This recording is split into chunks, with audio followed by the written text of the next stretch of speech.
I'm KPRC2 Investigates Amy Davis. You know how when your budget is really tight, you gotta maybe cut back?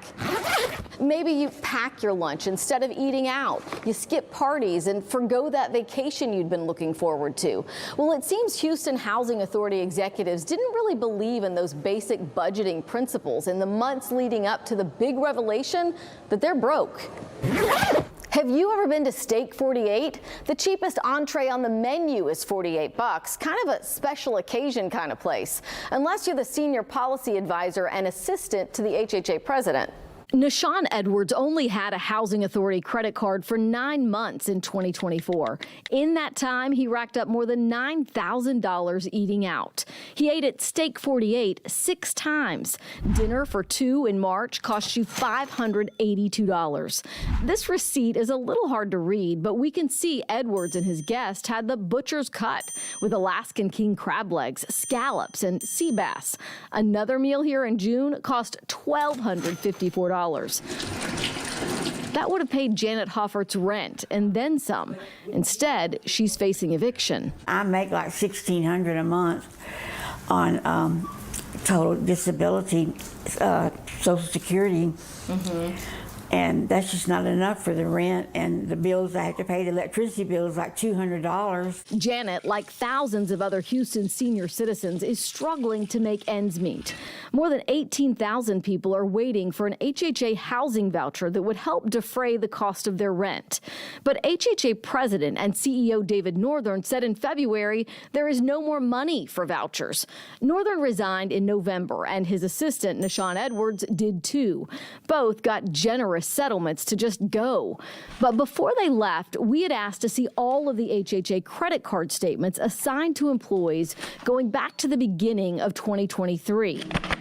What we found in these records, wild spending by just 5 employees who had credit cards. Between them, they charged up more than $500,000 from January of 23 to September of 2024. 21 months. About $100,000 of that paid for travel, dozens of airline tickets, and expensive hotels.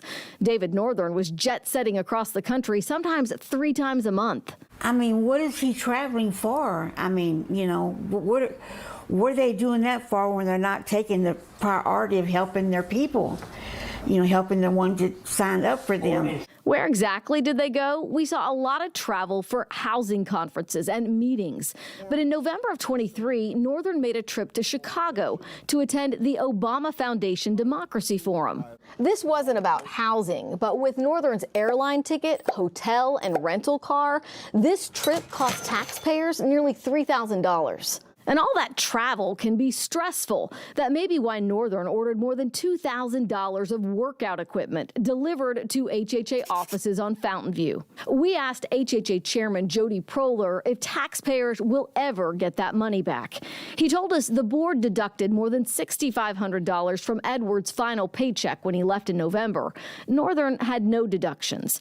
And when I asked who should have been reviewing the card purchases to make sure the expenses were authorized, an HHA spokesperson said that would have been the direct supervisor of the employee using the credit card. Edwards' direct supervisor was Northern, and Northern was the president.